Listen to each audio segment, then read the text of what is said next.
من المغالطات المهمة اللي إخواننا من السلفيين بيروجوها، إنك أنت لما تقول لهم إن أنا ما بقتش سلفي أو إن أنا تركت السلفية، يبدأ يقول لك أنت تركت السلفية، يبقى ده معناه إنك أنت تركت الصحابة، تركت التابعين، تركت أتباع التابعين، تركت السلف وانحزت إلى أهل البدع. وتلاقي كتير منهم لما تقول أنا مش سلفي يقول لك مش سلفي تبقى إيه؟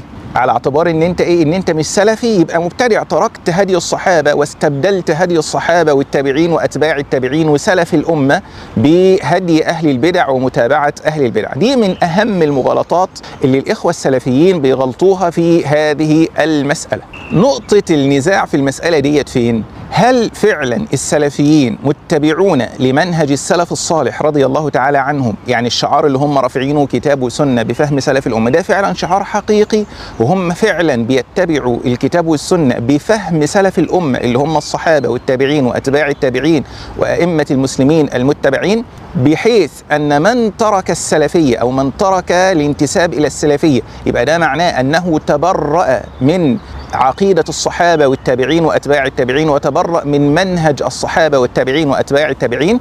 الحقيقة أن هذا الكلام محض تزوير من السلفيين. السلفيين كذبوا كذبة وصدقوها، كذبوا كذبة وهي الشعار كتاب وسنة بفهم سلف الأمة.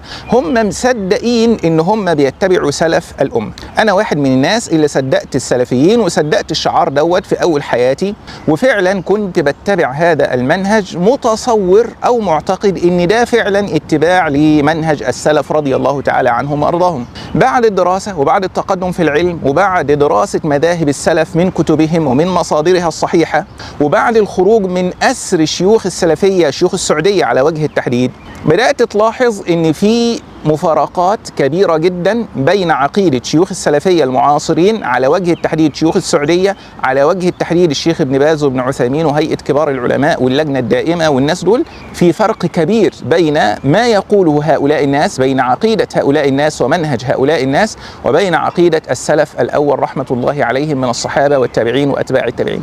في الحالة دي هتبقى قدام اختيار من الاثنين، إما أنك أنت تفضل ماشي مع القطيع ويكون هدفك هو أن يرضى السلفيون عنك، لأنهم لو رضيوا عن حد بيستفيد جدا جدا من رضاهم.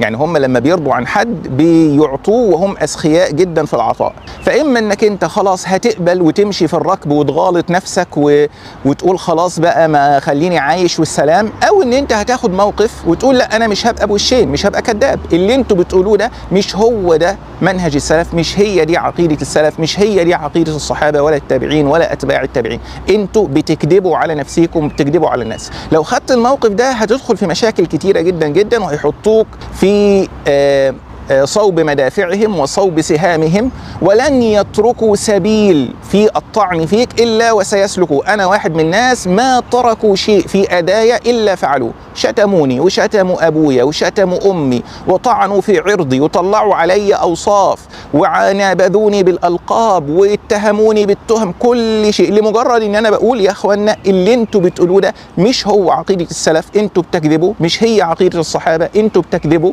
مش هي عقيدة التابعين ولا أتباع التابعين.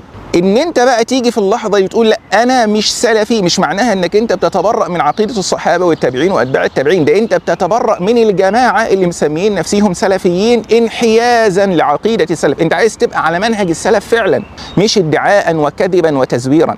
انت تريد ان تكون فعلا حقيقه متبع لمنهج الصحابه، تكون على عقيده الصحابه فعلا، مش اللي هم بيقولوا عليها عقيده الصحابه، تكون على عقيده التابعين واتباع التابعين وسلف الامه المتبعين حقيقة وليس ادعاء. في الحالة دي هيبقى ما فيكش قدامك غير ان انت لازم تفارق هذه الجماعة اللي مسميين نفسهم سلفيين، وتقول ساعتها انا مش سلفي، ليس تبريا من عقيدة السلف رحمة الله تعالى عليهم، بل انحيازا لعقيدة السلف. انت عايز تكون فعلا على عقيدة السلف الحقيقية، مش العقيدة المزورة اللي هم بيقدموها للناس على ان هي عقيدة السلف. عايز تكون على منهج السلف حقيقة، المنهج الحقيقي الذي كان عليه الصحابة والتابعون وأتباع التابعين وأئمة المسلمين المتبعين، وليس المنهج المزور المزيف الذي يقدمه السلفيون على أنه عقيدة السلف أو منهج السلف.